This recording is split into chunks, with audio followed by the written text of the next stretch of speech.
Oi, gente, aqui é a Tayane e hoje eu trouxe para mostrar para vocês algumas questões de uma prova de ACE da cidade de Amargosa, na Bahia. Ela é uma das muitas que vocês foram me mandando aí durante esse tempo que eu não estava conseguindo postar vídeo aqui no YouTube.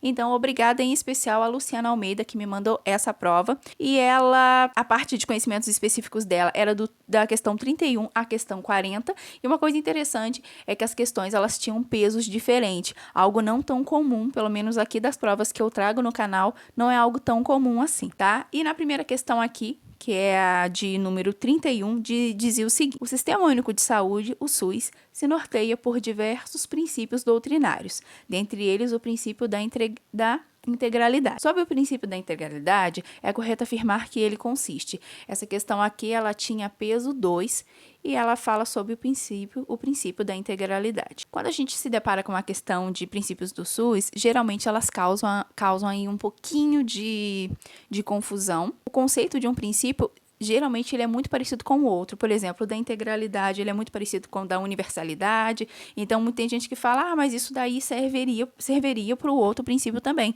Sim, os conceitos, eles são parecidos. É como se um princípio tivesse dentro do outro, ou tivesse um ali completando o outro. Então, questões de princípios sempre causam ali alguma divergência. Tem gente que recorre, nem sempre as bancas que elaboram os concursos, elas aceitam porque realmente tem uma linha bem ali tênue entre um princípio e outro, o conceito de cada um. E uma coisa, gente, que eu queria já falar para vocês, que eu já estava esquecendo no começo desse vídeo. Sempre que eu faço esses vídeos analisando questões de provas, eles são um pouquinho mais demorados porque eu vejo cada coisinha, vejo como a banca cobra a questão, então eu faço algum comentário. Tem gente que às vezes reclama, se eu podia ir direto para a resposta. As respostas, elas vão estar no final do vídeo, então quem quiser ir direto na resposta para saber qual é a resposta da 31, da 32 e da número 33, é só ir para o finalzinho do vídeo. Mas quem quiser continuar aqui comigo, eu vou estar falando sobre cada item aqui. Vamos realmente ver coisa por coisa, então tenham paciência. Então aqui sobre o princípio da integralidade, olha só. Ele consiste, aí vem a letra A, no atendimento sistematizado realizado em unidade de assistência especializada. Não pode, esse aqui de forma alguma não pode ser o princípio da integralidade, porque aqui está muito restritivo. Assim como a letra B, que diz assim, na responsabilidade total desempenhada pelos gestores em relação à saúde da população. Aqui, mais uma vez, a gente vê que está restringindo, porque não é uma coisa só de gestores, a gente sabe que dentro da área da saúde nós temos vários profissionais e aqui, mais uma vez, tem uma restrição. Respostas assim, que você vê ali que está muito ali restringindo a um grupo, a uma classe em especial, não é geralmente a resposta que a gente está procurando, ainda mais quando a gente fala em princípio. E a letra C, no programa de prioridades e atividades destinadas ao atendimento especial à vítima de violência doméstica. Mais uma vez a gente vê que está fazendo uma restrição apenas à vítima de violência doméstica. Por mais que tenha um atendimento especial, a integralidade não é apenas isso. Vamos só dar uma relembrada aqui antes de ver a resposta. Esse princípio, gente, ele considera as pessoas como um todo, em todas as suas necessidades, com ações integradas. E quando fala ações integradas, a gente entende que é desde promover a saúde, prevenir, tratar e reabilitar. É aquela pessoa que ainda nem ficou doente, é aquela pessoa que já ficou doente, é aquela pessoa que está em tratamento, que está ali tentando, melhorar e não voltar a ter o problema que tinha. Então, a integralidade a gente imagina dessa forma. É realmente como um todo, em todos os seus níveis ali de complexidade. Dando uma relembrada aí nesse princípio. Então, vamos ver a letra D. No conjunto articulado das ações e serviços preventivos e curativos, tanto individuais e coletivos, em todos os níveis de complexidade do sistema. Exatamente o que a gente estava procurando. A letra D ela engloba muito bem o princípio da integralidade. Vamos só dar uma olhada aqui na letra E rapidinho, só para tirar tema, que diz em ações integradas entre os serviços de saúde e outros órgãos públicos, com a finalidade de articular políticas e programas de interesse para a saúde. Só que, olha só, cuja execução envolva áreas não compreendidas no SUS. Não, e aí já fica nada a ver com nada, portanto, é realmente aí a letra D. E a questão de número 32, ela tinha peso 3. E ela diz o seguinte: os profissionais de saúde, de forma geral, devem estar preparados para atuar na identificação de riscos sanitários potenciais e danos à saúde da população de seu território. Dessa forma, as medidas preventivas são aquelas utilizadas para evitar as doenças que ocorrem de forma esporádica, de modo endêmico ou epidêmico. A gente já viu bastante esses termos aqui no canal, né? Sobre os níveis de atenção à saúde e as ações indicadas, numere a segunda coluna de acordo com a primeira. Questão interessante e interessante também o fato de que ela valia mais pontos aí, né? Ela tinha peso 3. E bom, gente, olha só.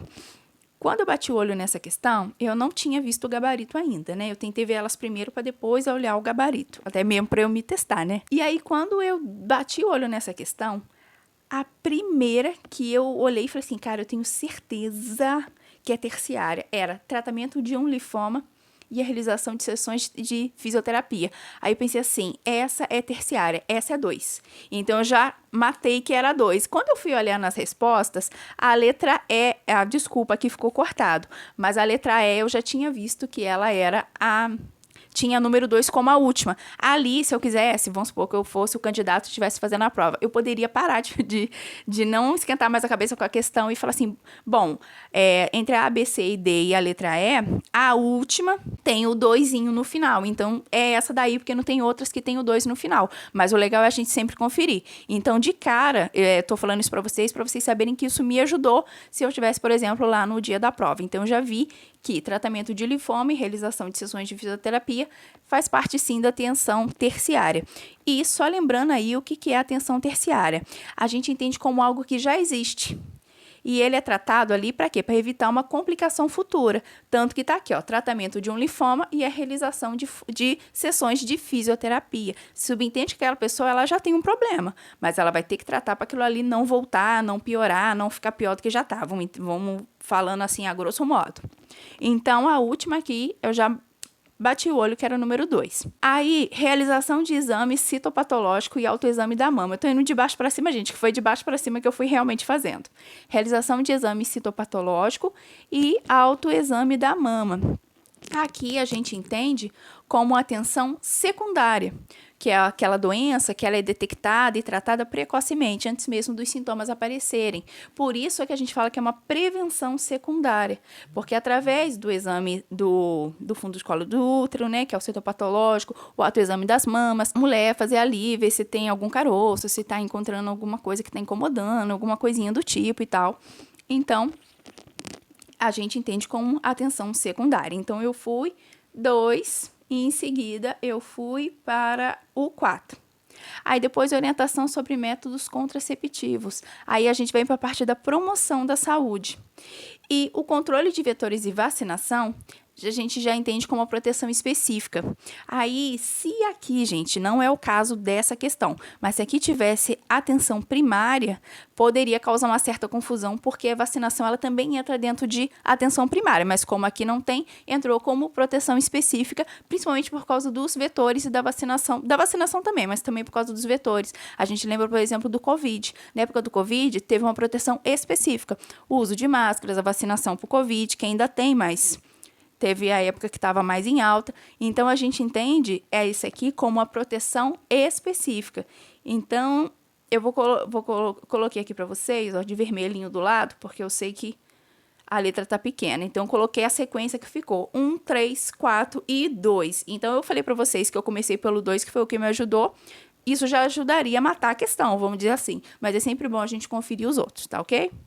Gostei bastante dessa questão, porque ela faz a gente realmente pensar em muita coisa que a gente já estudou e não é uma questão tão comum. Eu acho que é a primeira vez que eu trago aqui no canal, né, que eu uso um tipo de questão assim aqui no canal que especifique a terciária, a secundária, a proteção específica. Eu ainda não tinha visto uma questão desse jeito. Realmente eu não tinha visto. E vamos para a questão 33, que tinha peso 2, que é o seguinte, ó.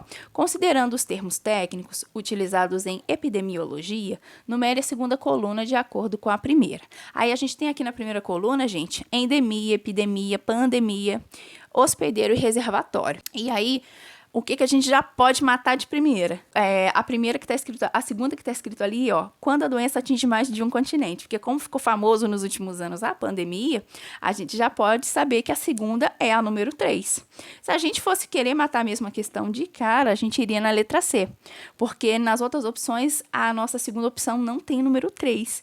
Então, de cara ali, eu falei, opa, é a letra C. Mas vamos conferir os outros, né? Ali em cima, a primeira, pode ser um homem ou algum animal. No caso, o hospedeiro. Então, tá vindo o hospedeiro, a doença que atinge mais de um continente, a pandemia.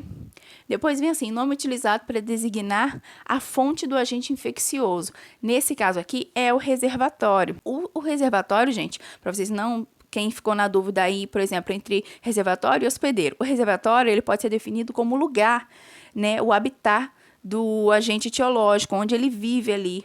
Ali ele se multiplica até ele poder ser transmitido para o hospedeiro. Então, caso alguém tenha ficado na dúvida, tá? Então, o nome utilizado para designar a fonte do agente infeccioso. Aí, no caso, vem o reservatório. Depois vem assim, aumento do número de casos de uma determinada doença. É a epidemia. Por mais que você, por exemplo, ficasse na dúvida, Tânia, mas surto não poderia entrar aí? Se o surto tivesse aqui, isso aqui teria que estar mais bem especificado, mas não tem o surto aqui, então aqui vai ficar como epidemia. E aí, só sobrou para a gente, na última opção, ó, ocorrência habitual de uma doença em uma determinada área geográfica. Nós temos aqui a endemia. Algumas regiões, já algumas doenças lá, elas são esperadas pelo local em si, elas já são esperadas, e também aqui não está falando, mas algumas épocas do ano, algumas doenças já são esperadas, como de costume a gente fala a dengue nos meses de verão, ela já é esperada, por isso a dengue ela é endêmica em muitas regiões já do Brasil. Então aqui a sequência ficou 4, 3, 5, 2 e 1. Também gostei bastante dessa questão e eu achei que ela deveria ter tido peso 3, né? Mas ela acabou tendo peso 2. Bom, gente, queria agradecer vocês mais uma vez por ter mandado as questões pra gente. Eu vou parar o vídeo por aqui, senão ele vai ficar bem longo, já tá ficando bem longo. E eu vou trazer mais questões pra vocês. Agora eu arrumei o meu computador que tava cheio de problema, mas agora ele tá funcionando, então devagarzinho eu vou trazendo os vídeos de volta. Obrigado pela atenção de vocês e bons estudos!